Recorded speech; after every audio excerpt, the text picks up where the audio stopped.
সকলোকে নমস্কাৰ তথা স্বাগতম জনাইছোঁ লগতে চেনেলটো ছাবস্ক্ৰাইব কৰি দিব আৰু আজি আমি পঢ়িম আমাৰ ক্লাছ 6ৰ যি অনুশীলনী 4B দি আছে তাৰে প্ৰশ্ন উত্তৰকেইটা আজি আমি কি কৰিম সমাধান কৰিম চ' প্ৰথমে ইংলিছত চাই লোৱা কি কৈছে প্ৰথম প্ৰশ্নটো কৈছে add on the number line আৰু অসমীয়াত কি কৈছে চোৱা কৈছে সংখ্যা ৰেখাত যোগ কৰা চোৱা প্ৰথমে কি কৰা মই কি কৰিলোঁ ইয়াত এডাল ৰেখা আঁকিলোঁ ৰেখাডালৰ এইখিনি সংখ্যা ৰেখা হ'ব এই সংখ্যা ৰেখাডালত কেতিয়াও আমি আঁকি শেষ কৰিব নোৱাৰি ৰেখাডাল এই ৰেখাডাল যে আঁকিলোঁ এই ৰেখাডালৰ কি কৰোঁ এটা বিন্দুক প্ৰথমে 0 বুলি ধৰি ল'ব লাগে আৰু এই যোনটো 0টোৰ এইটো চাইডে সোঁ চাইড হ'বগৈ সোঁ পক্ষ হ'বগৈ এইটো চাইডে আৰু এই চাইডটো হ'ব আমাৰ কি বাওঁ পক্ষ এই 0টোৰ এই চাইডটো কি কৰিব লাগে ইয়াত আমি যদি কি কৰোঁ বিন্দু দিওঁ ইয়াত এটা বিন্দু দিলোঁ ইয়াত এটা বিন্দু ইয়াত বিন্দু আৰু এই যোনকেইটা বিন্দু দিলোঁ বিন্দুৰ যোনটো গেপ আছে সেই গেপটো সদায় একে ৰাখিবাগৈ চ' এই 0ৰ পিছত কি আহিব এটা বিন্দু দিলোঁ বিন্দুটোৰ নাম 1 ইয়াত হ'ল 2 এইটো 3 এইটোক 4 বুলি ধৰি ল'লোঁ এইটোক 5 বুলি ধৰি ল'লোঁ এনেকৈ কি কৰিব লাগে আমি ইয়াৰ যোনটো গেপ আছে সেই বিন্দুকেইটা এনেকৈ সংখ্যা ৰেখাত বহাবগৈ লাগে চোৱা এই প্ৰথম যোনটো প্ৰশ্ন আছে কি কৈছে চোৱা সংখ্যা ৰেখাত যোগ কৰিব লাগে অৰ্থাৎ কি নাম্বাৰ 1টো কি আছে 3 + 7 এইটো যোগ কৰিব লাগে চোৱা নাম্বাৰ 1 কিমান আছে 3 + 7 এইটো আমি কেনেকৈ যোগ কৰিম চোৱা 3 + 7টো কেনেকৈ যোগ কৰিম চোৱা সলিউশ্যন প্ৰথমে কি কৰোঁ আমি এখন সংখ্যা ৰেখা আঁকো চোৱা এখন সংখ্যা ৰেখা আঁকলো স্কেল পাত ল'বা স্কেল পাত লৈ পেলাই কি কৰা এডাল আঁচ দিয়া এডাল কি কৰিলোঁ আমি আঁচ দিলোঁ সেই আঁচডালৰ চোৱা ইয়াত এটা কি কৰিলোঁ আমি পইণ্ট ল'লোঁ সেই পইণ্টটোক আমি 0 বুলি ধৰি ল'ম ইয়াত চোৱা ইয়াত পইণ্টকেইটা দিলে 1 2 3 4 5 6 7 8 9 10 11 12লৈকে দি লৈছোঁ আমি চোৱা এই সংখ্যা ৰেখাডালৰ আঁকি কেতিয়াও আমি শেষ কৰিব নোৱাৰে সেইকাৰণে কি কৰে ইয়াত কাৰ্ড দুখন এনেকৈ দি দিয়ে কাৰ্ড দুডাল এনেকৈ দি দিয়ে আৰু এই পইণ্টক আমি কি দিছোঁ 0 বুলি ধৰিছোঁ ইয়াত ধৰিছোঁ এইটো 1 ইয়াত 2 তাৰপিছত ইয়াত বিন্দুটো 3 4 5 6 7 8 9 10 11 তাৰপিছত এইটো পইণ্টটো ধৰিলোঁ আমি 12 চোৱা এতিয়া কি কৈছে চোৱা আমি সংখ্যা ৰেখাত কি কৰিব লাগে 3 + 7 কৰিব লাগে হয়নে প্ৰথম অৰ্থাৎ কি হৈছে এজন মানুহ কি হৈছিলে এই 0 ঘৰত আছিলে তাৰপিছত প্ৰথমে কি কৰিলে তিনি খোজ আগবাঢ়ি গ'ল হয়নে প্ৰথম কি ঘৰ হ'ল 3 ঘৰ ইয়াৰ পৰা 3 ঘৰলৈ যোৱা চ' ইয়াৰ পৰা ইয়াত এঘৰ দুঘৰ 3 ঘৰ ইয়াত আহিলে 3 ঘৰ ইয়াত 3 ঘৰৰ পিছত আকৌ কি কেইঘৰ গ'ল আৰু 7 ঘৰ গ'ল হয়নে ইয়াৰ পৰা গন্তি কৰা ইয়াৰ পৰা ইয়াত এঘৰ 2 ঘৰ ইয়াৰ পৰা গন্তি কৰিব লাগে প্ৰথমে যিহেতু 3 ঘৰ জঁপিয়াই গ'ল তাৰপিছত 3 পিছত আকৌ গন্তি কৰা 7 ঘৰ যিহেতু 7 আছে 7 ঘৰ গন্তি কৰা ইয়াৰ পৰা ইয়াত এঘৰ 2 3 4 5 6 7 তাত কিমান পাইছে 10ত পাইছে হয়নে অৰ্থাৎ 3ৰ পৰা ক'ত পালেগৈ 7ত পাই 10ত পাই গ'ল হয়নে 7 বাৰ জঁপিয়াই গৈ 3 পৰা 7 বাৰ জঁপিয়াই ক'ত পাই গ'ল 10 পাই গ'ল হয়নে এতিয়া চোৱা আমি এই বস্তুটো কেনেকৈ লিখিম চ' এইটো এতিয়া ক'ত পাই গ'ল 0ৰ পৰা ক'ত পাই গ'ল মানুহজনে 10ত পাই গ'ল হয়নে দূৰত্বটো কিমান 0ৰ পৰা 10 হয়নে অৰ্থাৎ 3 + 7 এবাৰ 3বাৰ গ'ল আকৌ এবাৰ 7 বাৰ গ'ল অৰ্থাৎ কিমান 0ৰ পৰা আৰম্ভ কৰিছোঁ নাই 0ৰ পৰা এতিয়া দূৰত্বটো কিমান হ'ল 10 হয় অৰ্থাৎ এইটো আমি এতিয়া লিখিব লাগিব সংখ্যা ৰেখাত লিখিব লাগিব যে দ্য ডিষ্টেঞ্চ মানে দূৰত্ব দ্য ডিষ্টেঞ্চ ফ্ৰম এইটো 0ৰ পৰা প্ৰথম কিমান গ'ল 3 হয়নে দ্য ডিষ্টেঞ্চ ফ্ৰম কিমান 0 to 3 0ৰ পৰা 3লৈকে দূৰত্বটো কিমান ইজ 3 0ৰ পৰা 3লৈকে দূৰত্বটো কিমান এইটো চোৱা দ্য ডিষ্টেঞ্চ ফ্ৰম 0 to অৰ্থাৎ 0ৰ পৰা 3ৰ মাজত দূৰত্বটো কিমান 3 হয়নে এণ্ড 3 to 7 10 এইটো চোৱা 3ৰ পৰা আমি 10 পাই গ'ল হয়নে 3 to 10 কিমান দূৰত্বটো 3 to 10 ইজ কিমান 7 হয়নে এই 3ৰ পৰা 10লৈকে দূৰত্বটো কিমান পালোঁ আমি 7 ঘৰ হয়নে এইটো 7 এইটো 7 লিখিলোঁ চ' দ্য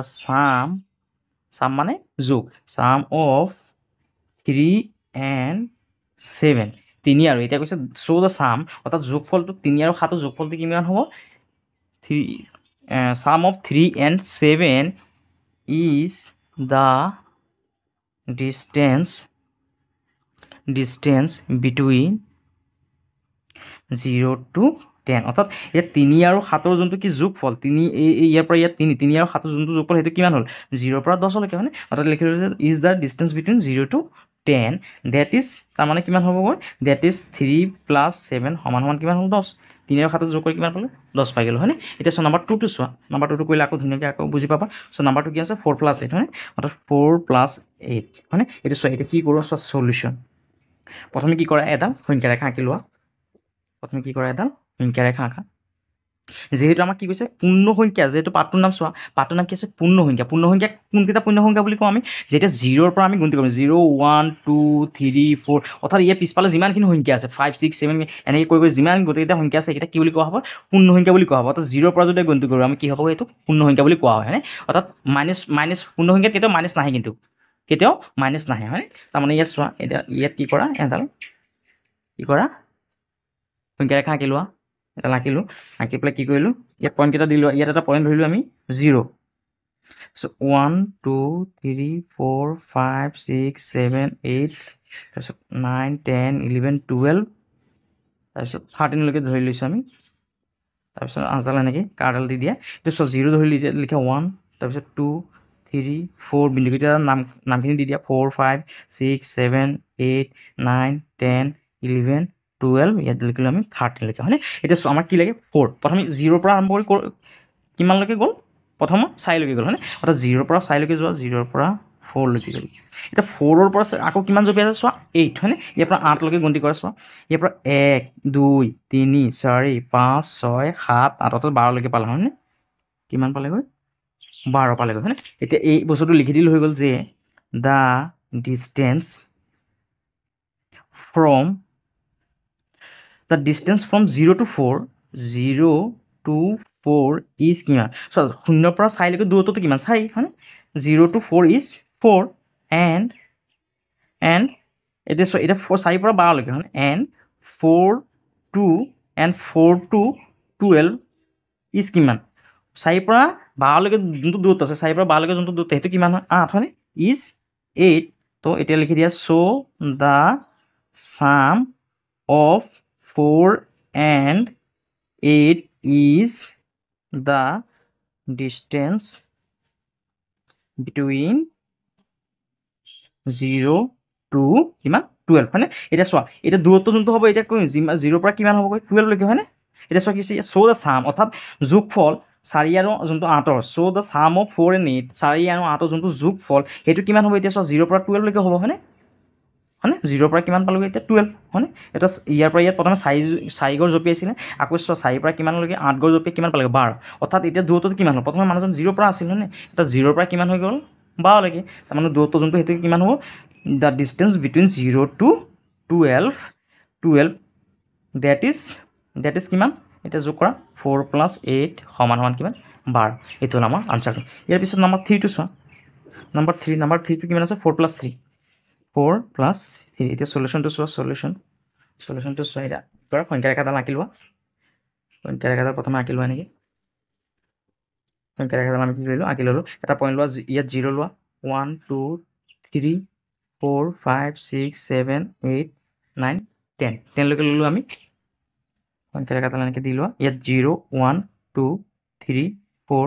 5 6 7 8 9 10 হয়। এতিয়া চোৱা কিমান, প্ৰথমে কেই গ'ল 4 গ'ল হয়নে, অৰ্থাৎ 0ৰ পৰা আৰম্ভ কৰি কিমান গ'ল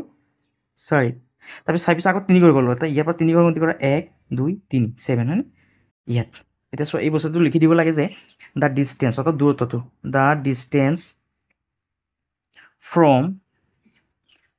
এই 0ৰ পৰা কিমান গ'ল, 0ৰ পৰা 4 গ'ল হয়নে, এইটো লিখিলোঁ the distance from 0 to 4 is কিমান, ইজ 4, ইয়াৰ পৰা ইয়াত দূৰত্ব কিমান 4 হয়নে, এণ্ড তাৰপিছত 4 পৰা কিমান 7লৈকে হয়নে, এণ্ড 4 to 7 ইজ 4 পৰা 7লৈকে দূৰত্বটো কিমান 1 2 3 ইজ কিমান, ইয়াত 3 বুলি লিখা 3, চ' দ্য চাম অফ কিমান 4 and 3,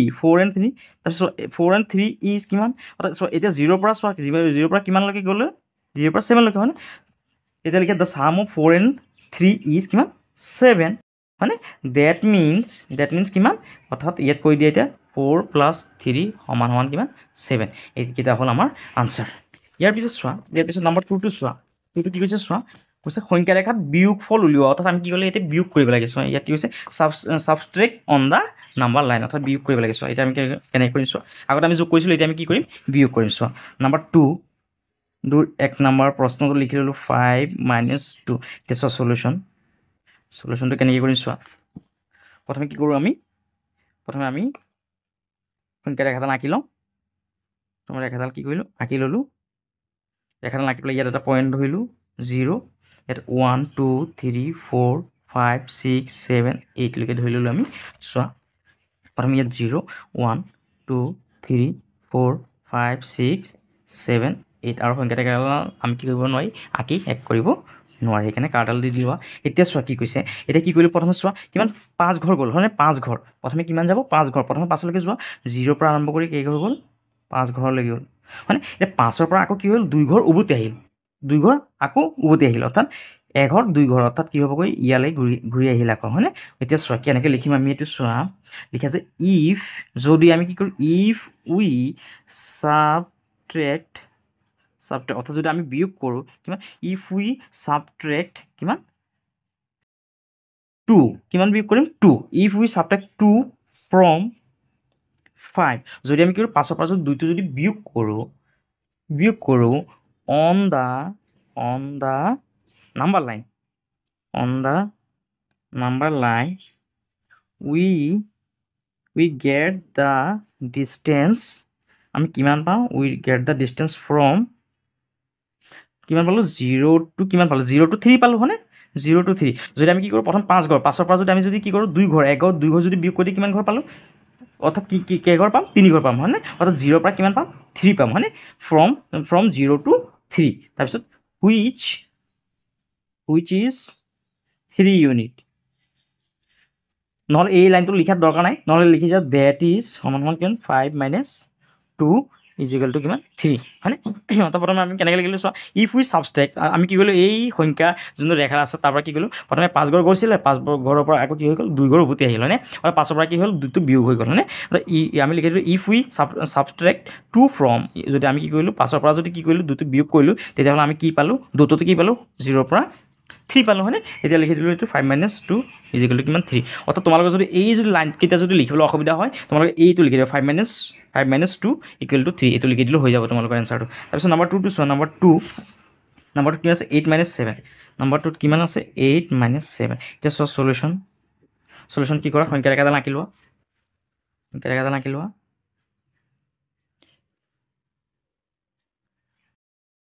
কি কৰিলোঁ আমি সংখ্যা ৰেখাডাল আঁকিলোঁ, ইয়াত 0 ধৰি লোৱা, ইয়াত 1 2 3 4 5 6 7 8 9লৈকে ধৰি লৈছোঁ আমি, ইয়াত কাৰ্ডাল দি লোৱা, এইটো 0 1 2 3 4 5 6 7 8 9। এতিয়া চোৱা প্ৰথমে কি আছে 8 ঘৰ গৈছিল হয়নে, 8লৈকে যোৱা, 0ৰ পৰা আৰম্ভ কৰি 8লৈকে যোৱা, 7 - 1 8, 8ৰ পৰা কি হৈছে এতিয়া 7 বিয়োগ হৈছে হয়নে, 8ৰ পৰা এতিয়া 7 বিয়োগ হৈছে, 7 ঘৰ বিয়োগ কৰা 1 2 3 4 5 6 7 ঘৰ বিয়োগ কৰা, অৰ্থাৎ কি হৈছে ইয়ালৈকে আহিছে হয়নে। এতিয়া দুটোতে কি হ'ল 0ৰ পৰা 1লৈকে 1 হ'ল দুটোতো হয়নে, 1লৈকে দুটো আছে। এতিয়া এইটো লিখি দিয়া, ইয়াৰ পৰা যেনেকৈ আছে তেনেকৈ লিখে ইফ আমি যদি কি কৰোঁ ইফ উই সাবট্ৰেক্ট কিমান বিয়োগ কৰিম প্ৰথমে 7 ফ্ৰম কাৰ পৰা বিয়োগ কৰিম 8ৰ পৰা হয়নে, 7 from 8 on the number line, আমি সংখ্যা ৰেখাত হেৰি বিয়োগ কৰিছোঁ হয়নে, on the number line we get, আমি কি পাম we get the distance from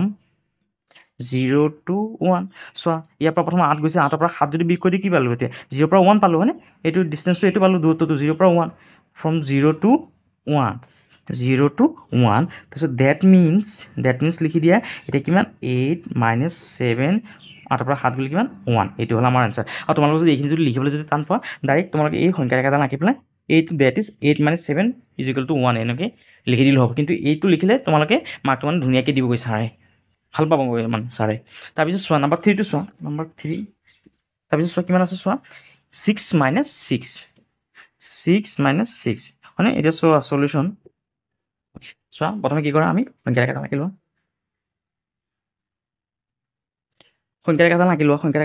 প্ৰথমে এই সংখ্যা ৰেখাডাল আঁকিলোঁ। এতিয়া এটা পইণ্ট 0 বুলি ধৰি লোৱা, ইয়াত 1 2 3 4 5 6 7লৈকে ধৰিলোঁ, যিহেতু 6লৈকে আঁকিব দিছে আমাক, কাৰ্ডাল দি লোৱা, এইটো পইণ্টটো 0 ধৰিলোঁ, এইটো 1 2 3 4 5 6 7 হয়নে। এতিয়া চোৱা কিমান ঘৰ যাব প্ৰথমে 6 ঘৰ হয়নে, অৰ্থাৎ 0ৰ পৰা আৰম্ভ কৰি কিমানলৈকে গ'ল 6 ঘৰ গ'ল, আকৌ কি হৈ গ'ল চোৱা 6 ঘৰ মাইনাছ হৈ গ'ল, আকৌ 6 ঘৰ গৈ আকৌ কি হৈ গ'ল 6লৈকে উভতি আহিলে, অৰ্থাৎ ইয়াৰ পৰা 1 2 3 4 5 6 আকৌ 0 পাব হয়নে, অৰ্থাৎ ইয়ালৈ গুচি আহিল হয়নে। এতিয়া চোৱা আমি লিখোঁ যে if we subtract subtract কিমান যদি 6 বিয়োগ কৰোঁ 6 from 6 যদি 6 পৰা যদি 6 বিয়োগ কৰোঁ on the number line number number line we get এতিয়া আমি কি পাম 6 পৰা 6 বিয়োগ কৰিলে কি পাম we get the distance is 0 অৰ্থাৎ 6 পৰা যদি 6 লৈ আকৌ যদি জেগাত উভতি আহিলোঁ তেতিয়াহ'লে কি পালোঁ আমি 0 পালোঁ 6 পৰা 6 বিয়োগ কৰি কিমান পালোঁ 0 that is তাৰমানে কিমান পালোঁ 6 minus 6 is equal to কিমান 0 অৰ্থাৎ 6 পৰা 6 গ'লে কিমান 0 এইটো হ'ল আমাৰ আনচাৰটো ইয়াৰ পিছত 3 নম্বৰটো চোৱা কি হৈছে সংখ্যা ৰেখা ব্যৱহাৰ কৰি পূৰণফল উলিওৱা অৰ্থাৎ আমি কি কৰিব লাগে এতিয়া পূৰণফলটো উলিয়াই ল'ব লাগে চোৱা এইটো নম্বৰ 3 কে নম্বৰ 1 কিমান আছে 3 পূৰণ 2 চ' সলিউশ্যনটো কেনেকৈ কৰিম আগতে আমি কি যোগ কৰিছিলোঁ তাৰপিছত বিয়োগ কৰিলোঁ এতিয়া কি কৰিব লাগে সংখ্যা ৰেখাত আমি পূৰণ কৰিব লাগে চোৱা প্ৰথমে সংখ্যা ৰেখাডাল আঁকি লোৱা আগৰ নিচিনাকৈ সংখ্যা ৰেখাডাল আঁকিলোঁ এই বিন্দুটো আমি 0 বুলি ধৰি লৈছোঁ তাৰপিছত 1 2 3 4 5 6 7 8 লৈকে ধৰি ল'লোঁ আমি চোৱা তাৰপিছত কি কৰা এতিয়া কাৰ্ডাল দি লোৱা তাৰপিছত 0 1 2 3 4 5 6 7 8 হয়নে এতিয়া চোৱা কি হ'বগৈ এতিয়া আমি ইয়াত লিখোঁ যে আমি লিখোঁ কি কৰিলোঁ প্ৰথমে আমি লিখোঁ যে if we add 3 units প্ৰথম চোৱা কিমান 3 কেইবাৰ যাব দুবাৰ অৰ্থাৎ 3 0 পৰা কিমান গ'ল 3 গ'ল 3 কে কেইবাৰ আহিব দুবাৰ ইয়াত এবাৰ আকৌ ইয়াত এবাৰ হয়নে অৰ্থাৎ ইয়াত আমি লিখোঁ যে if we add 3 unit 3 কে যদি যায় if we add 3 units 2 time হয়নে 2 টাইমছ দুবাৰ 3 কে যদি দুবাৰ দিওঁ 2 times on the number line সংখ্যা ৰেখাত number lines we get আমি কি পাম we get the distance from এতিয়া আমি ডিষ্টেঞ্চটো কি পালোঁ ইয়াত এবাৰ 3 গ'ল ইয়াৰ পৰা আকৌ 3 লৈ গ'ল হয়নে অৰ্থাৎ কিমান পালোঁ আমি 0 পৰা কিমান পালোঁ ডিষ্টেঞ্চটো 0 পৰা 6 হয়নে from 0 to 6 হয়নে that is কিমান পালোঁ চোৱা 3 পূৰণ 2 সমান সমান কিমান 3 দুগুণ কিমান ইয়াত লিখি দিয়া 3 দুগুণ কিমান 6 হয়নে এইটো হ'ল আমাৰ আনচাৰটো 3 দুগুণ 6 তাৰপিছত নম্বৰ 2 টো চোৱা 2 নম্বৰটো কৰিলে আকৌ ধুনীয়াকৈ বুজি পাবা চোৱা 2 পূৰণ 4 এতিয়া চোৱা সলিউশ্যনটো চোৱা কি হৈছেগৈ প্ৰথমে সংখ্যা ৰেখাডাল আঁকি লোৱা ইয়াত এটা পইণ্টক 0 বুলি ধৰিলোঁ এইটো 0 ধৰিলোঁ তাৰপিছত 1 2 3 4 5 6 7 8 9 10 11 লৈকে ধৰি ল'লোঁ আমি সংখ্যা ৰেখা কাৰ্ডাল দিয়া এইটো 0 এইটো 1 2 3 4 এইটো 5 বিন্দু এইটো 6 এইটো 7 এইটো 8 9 10 এইটো 11 তাৰপিছত ইয়াত 2 কে কেইবাৰ গ'ল 4বাৰকৈ গ'ল হয় 2 কে যোৱা 2 কে ইয়াত এবাৰ গ'লোঁ 4বাৰ যোৱা এবাৰ আকৌ 2 কে গ'লোঁ আকৌ এবাৰ দুবাৰ আকৌ 3বাৰ আকৌ কেইবাৰ পালোঁ চোৱা 4বাৰ হয়নে এতিয়া চোৱা আমি লিখোঁ অৰ্থাৎ ইয়াত কিমান পালোঁ টোটেল 4বাৰ গৈ কিমান পালোঁ 0 পৰা 8 লৈকে পালোঁ হয়নে অৰ্থাৎ কিমান পালোঁ 0 পৰা আমি 8 লৈকে পালোঁ হয়নে এতিয়া ইয়াত লিখিব পাৰি যে if we add কিমান বাৰকৈ পালোঁ আমি 2 কে হয়নে 2 units 2 কে যদি যাওঁ কিমান বাৰ যাওঁ 4বাৰ হয়নে 2 units কিবা 4 টাইমছ হয়নে 4 times on the number line on the number line we get আমি কি পাম we get the distance দুটোতে কি পাম we get the distance from যদি আমি 2 গড়কে যদি জপিয়াই যদি 4বাৰ জপিয়াই কিমান পাম দূৰত্বটো 0 পৰা কিমান 8 হ'ব হয়নে from 0 to 8 that is কিমান পাম 2 পূৰণ 4 2 4 কিমান 8 এইটো হ'ল আমাৰ আনচাৰটো তাৰপিছত নম্বৰ 3 টো চোৱা নম্বৰ 3 নম্বৰটো কি কৈছে চোৱা কিমান আছে 5 পূৰণ 1 হয়নে 5 পূৰণ 1 এইটো চোৱা সলিউশ্যন চোৱা প্ৰথমে কি কৰা সংখ্যা ৰেখাডাল আঁকি লোৱা ইয়াত সংখ্যা ৰেখাডাল আঁকি ল'লোঁ আমি এটা ঘৰ এই পইণ্টটোক আমি 0 বুলি ধৰি ল'লোঁ 1 2 3 4 5 6 7 8 লৈকে লৈ লৈছোঁ আমি চোৱা ইয়াত কাৰ্ডাল দি লোৱা ইয়াত 0 1 2 3 4 5 6 7 8 এতিয়া চোৱা 5 কে কেইবাৰ যাব এবাৰ হয়নে 5 কে যোৱা 5ত এবাৰ যোৱা হয়নে এবাৰে গ'ল এতিয়া চোৱা আমি কি লিখিম চোৱা অৰ্থাৎ এতিয়া কিমান এবাৰ যদি 5 কে যদি এবাৰ যায় কিমান পাব 0 পৰা 5 লৈকে হ'ব হয়নে অৰ্থাৎ এতিয়া চোৱা if we add 5 5কে যদি কেইবাৰ দিওঁ এবাৰ দিওঁ ইফ উই এড 5 ইউনিটছ 5 ঘৰকে যদি দিওঁ 5 ইউনিটছ ইন ওৱান টাইম যদি এবাৰ দিওঁ one times on the number line যদি আমি কি কৰোঁ সংখ্যা ৰেখাত on the number line we get আমি কি পাম we get the distance from কিমান পাম 0 পৰা 5 পাম হয়নে ডিষ্টেঞ্চটো কিমান পালোঁ 0 পৰা 5 ফ্ৰম 0 to 5 that is কিমান হ'ব চোৱা কিমান 5 পূৰণ 1 সমান হ'লে 5 গুণ কিমান 5 এইটো হ'ল আমাৰ আনচাৰ যদি তোমালোকে যদি এইটো যদি লিখিবলৈ যদি অসুবিধা পোৱা তোমালোকে এইটো লিখি দিলে হৈ যাবগৈ that is লিখি পেলাই এইটো 5 পূৰণ 1 5 গুণ 5 লিখি দিলে হৈ যাব এইটো তেনেকৈ ঠিক এইটো যদি লিখিবলৈ অসুবিধা পোৱা এইটো লিখি দিলে হৈ যাবগৈ হয়নে তাৰপিছত এইটো চোৱা নম্বৰ কিমান 4 4 নম্বৰটো চোৱা কিছে শুদ্ধটোত শুদ্ধ আৰু অশুদ্ধ চিন দিয়া পূৰ্ণ সংখ্যাৰ কাৰণে অংকন কৰা সংখ্যা ৰেখা যিকোনো দুটা পূৰ্ণ সংখ্যাৰ চোৱা এইটো নম্বৰ ইংলিছটো চোৱাই লোৱা 4 নম্বৰ কি হৈছে put right on the correct answer and wrong on the incorrect one draw a number line for whole number on that number line for any two whole number চোৱা কি কৈছে নম্বৰ 4টো চোৱা নম্বৰ 4 সলিউশনটো চোৱা লোৱা এবাৰ কৈছে কি হৈছে পূৰ্ণ সংখ্যাৰ কাৰণে অংকন কৰা সংখ্যা ৰেখাত যিকোনো দুটা পূৰ্ণ সংখ্যা অৰ্থাৎ আমি কি কৰিলে এখন সংখ্যা ৰেখা আঁকিলোঁ পূৰ্ণ সংখ্যাৰ ক্ষেত্ৰত পূৰ্ণ সংখ্যাত কি আহিব 0 পৰা আৰম্ভ হয় পূৰ্ণ সংখ্যাটো হয়নে 0 1 তাৰপিছত 2 3 4 অৰ্থাৎ ইয়াত কি নাহে মাইনাছ কেইটা নাহে কেতিয়াও মাইনাছ কেইটা ক'ত আহিব অখণ্ড সংখ্যাত আহিব পূৰ্ণ সংখ্যাত কেতিয়াও মাইনাছ নাহে হয়নে এতিয়া চোৱা এইকেইটা শুদ্ধ নে অশুদ্ধ চোৱা মই কিতাপতে কৈ দিছোঁ চোৱা কৈছে যোগফল পাব পাৰি অৰ্থাৎ যোগফল পাব পাৰি নে নাই অৰ্থাৎ আমি এই সংখ্যা ৰেখাত চোৱা 3 যোগ 2 হয়নে ইয়াত পাব পাৰি হয়নে 3কে যদি আমি দুবাৰ দিওঁ কিমান হ'বগৈ ইয়াত 5 হ'বগৈ হয়নে পাছতো আমি ইয়াত সংখ্যা ৰেখাত কি অলপ আগত আমি যোগ কৰিছিলোঁ সংখ্যা ৰেখাত হয়নে অৰ্থাৎ এইটো পাব পাৰি তাৰমানে এইটো কি হ'বগৈ এনচাৰটো কি হ'ব ইয়াত শুদ্ধ চিন দিবা তোমালোকে তাৰপিছত বিয়োগফল পাব পাৰি অৰ্থাৎ বিয়োগটো আমি কেতিয়াও নাপাওঁ পূৰ্ণ সংখ্যাত আমি বিয়োগফল কেতিয়াও নাপাওঁ হয়নে তাৰমানে ইয়াত কি হ'বগৈ এইটো কি কৰিবা ক্ৰছ চিন দিবা তাৰপিছত 3 নম্বৰটো চোৱা কি হৈছে পূৰণফল পাব পাৰি পূৰণটো আমি অলপ আগত কৰিছিলোঁ হয়নে এইটো চোৱা পূৰণ কৰিছিলোঁ আমি সংখ্যা ৰেখাত পূৰণ কৰিছিলোঁ পূৰণফলটো পালোঁ আমি হয়নে এইটো চোৱা 2 পূৰণ 4 কৰিছিলোঁ আমি পূৰণ হয়নে ইয়াত 5 পূৰণ 1 পূৰণ কৰি আমি কি পাইছিলোঁ আমাৰ এনচাৰটো পাইছিলোঁ হয়নে ইয়াত 5 পাইছিলোঁ ইয়াত 8 পাইছিলোঁ হয়নে তাৰমানে এইটো কি হ'বগৈ এইটো ৰাইট হ'বগৈ আৰু চোৱা হৰণফল পাব পাৰি নোৱাৰি হৰণফল আমি পাব নোৱাৰি এইটো কি হ'বগৈ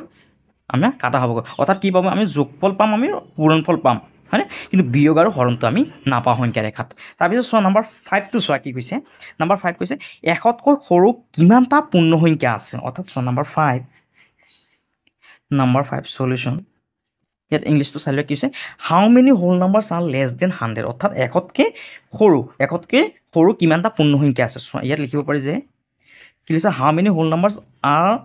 লেছ দেন 100 ইয়াত লিখিব পাৰি যে কিমান 100 whole numbers are less than 100 অৰ্থাৎ 1তকৈ সৰু কেইটা কি আছে পূৰ্ণ সংখ্যা আছে অৰ্থাৎ 0ৰ পৰা যদি আমি কি কৰোঁ 0ৰ পৰা যদি লিখি যাওঁ 0 1 2 3 এনেকৈ যদি গৈ লিখি যদি আমি কিমান 100লৈকে যদি পাওঁ হয়নে এতিয়া 1তকৈ সৰু বুলি কৈছে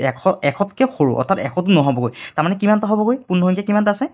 যিহেতু 1ৰ আগৰ সংখ্যাটো কিমান 99 হয়নে 1ৰ পৰা যদি ধৰোঁ আমি 99টা হয় আৰু যিহেতু ইয়াত 0টো আছে 0টোৰ লগত কি হ'ব পূৰ্ণ সংখ্যাত আহিব 99 আৰু 0টো কিমান হ'ব 100 হয়নে অৰ্থাৎ কি হৈছে 100 whole numbers are less than 100 অৰ্থাৎ 100টা কি থাকিবগৈ পূৰ্ণ সংখ্যা থাকিবগৈ 100 তলত কেইটা হেৰি থাকিব পূৰ্ণ সংখ্যা 100টা থাকিবগৈ তাৰপিছত নম্বৰ 6টো চোৱা which 3 digit whole number has the predecessor as biggest 2 digits number অৰ্থাৎ কি কৈছে চোৱা ইয়াত 6টো চাই লোৱা এবাৰ অসমীয়াত 3টা অংকৰে গঠিত কোনটো পূৰ্ণ সংখ্যাৰ পূৰ্বপদ দুটা অংশ বিশিষ্ট হয় অৰ্থাৎ চোৱা কি হৈছে নম্বৰ 6ৰ সলিউশ্যন কি কৈছে চোৱা 3টা অংকৰে গঠিত কোনটো পূৰ্ণ সংখ্যা 3টা অংকৰে গঠিত পূৰ্ণ সংখ্যা কি হ'ব চবতকৈ সৰু পূৰ্ণ সংখ্যাটো 100 হ'বগৈ হয়নে 100 তাৰপিছত কি হৈছে চোৱা পূৰ্বপদ দুটা অংশ বিশিষ্ট হয় এইটোৰ পূৰ্বপদ যোনটো সেইটো কিমান হ'ব পূৰ্বপদ মানে আগৰ পদটো কিমান 100 আগৰ পদটো কিমান 99 হয়নে আৰু ইয়াত অংক কেইটা আছে দুটা হয়নে ইয়াত এইটো ইংলিছত লিখি লোৱা যে 3 ডিজিট ইয়াৰ পৰা প্ৰশ্নৰ পৰা মিলাই লিখা 3 ডিজিটছ হোল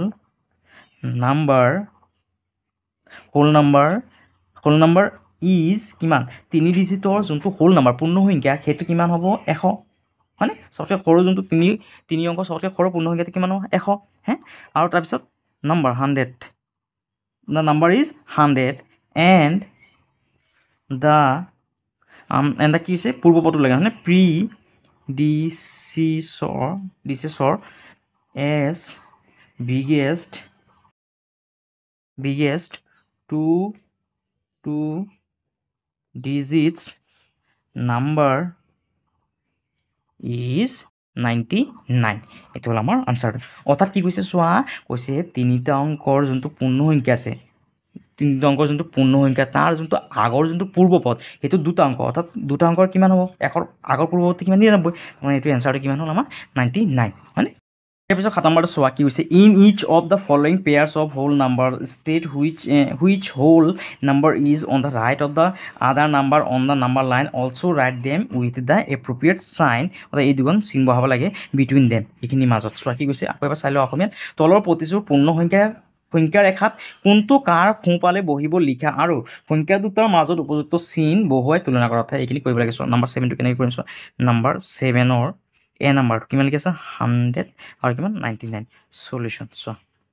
অৰ্থাৎ এই দুটা যে কি আছে সংখ্যা দিছে 100 আৰু 99 এই যে সংখ্যা দুটা সংখ্যা ৰেখা যদি আমি লিখোঁ সংখ্যা ৰেখা যদি বহাওঁ তেতিয়াহ'লে কোনটো সোঁচাইদি বহিব প্ৰথম কি আহিব 99 তাৰপিছত 100 আহিব হয়নে 99 পিছতে 100 আহিব অৰ্থাৎ 100টো কি হৈছেগৈ 99 কি হৈছেগৈ সোঁচাইদি বহিছে হয়নে অৰ্থাৎ এইটোত লিখা আছে ইয়াত লিখা 100 is placed on the right মানে সোঁচাই RIGST right of 99 অর্থাৎ 99 সোঁচাইদি কিমান বহিব 100 is placed on the right of 99 on the number line তাৰমানে এই আকৌ এইটো কৈছোঁ আমি কি কৰিব লাগে এই চিন দুখন যেহেতু বহাব লাগে 100 আৰু 99 চোৱা কোনটো ডাঙৰ হ'ব 100টো ডাঙৰ হয়নে 100টো ডাঙৰ হ'লে এইটো চিনটো এই চাইডে হ'বগৈ তাৰপিছত চোৱা বি নাম্বাৰটো চোৱা কিমান আছে বি 911 899 বি নাম্বাৰ আছে কিমান 911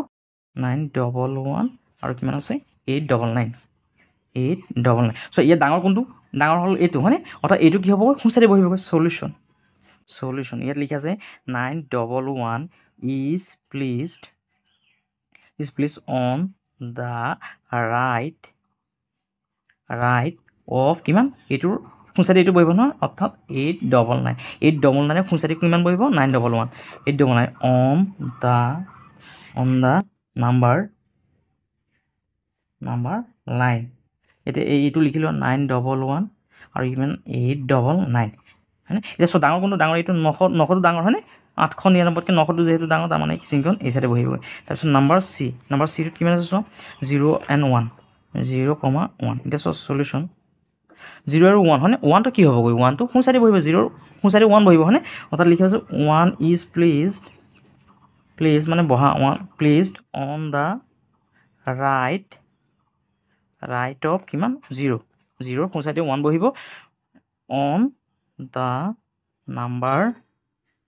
on the number line এই সংখ্যাটো লিখিলোঁ 0 আৰু 1 এতিয়া ডাঙৰ কোনটো 1টো চিনডাল কি হ'ব এই চাইডে বহিব চিন তাৰপিছত ডি নাম্বাৰটো চোৱা নাম্বাৰ ডি নাম্বাৰটো কিমান আছে চোৱা 4টা 9 1 2 3 4 কমা কি আছে চোৱা একক 10,000 10,000 এতিয়া চোৱা সলিউশ্যন এতিয়া চোৱা 9,999 ইয়াত আছে 10,000 9,999তকৈ 10,000টো ডাঙৰ হয়নে অৰ্থাৎ ইয়াত লিখা ডাঙৰটো প্ৰথম লিখিলোঁ 10,000 is placed on the right of এইটো 9,999 সোঁচাইদি কিমান বহিব 10,000টো বহিব হয়নে on the number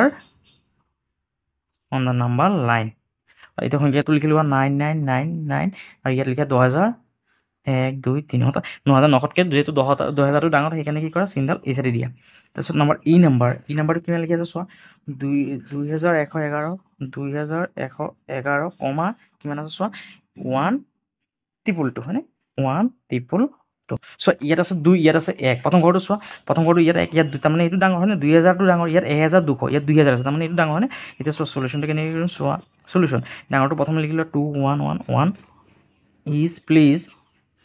is placed on the right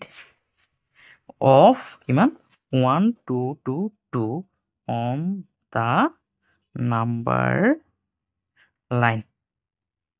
তাৰপিছত এইটো লিখিলোঁ 2,111 ইয়াত আছে 1,222 যিহেতু 2,000টো ডাঙৰ তাৰমানে কি হ'ব চিনডাল এই চাইডে বহিবগৈ ধন্যবাদ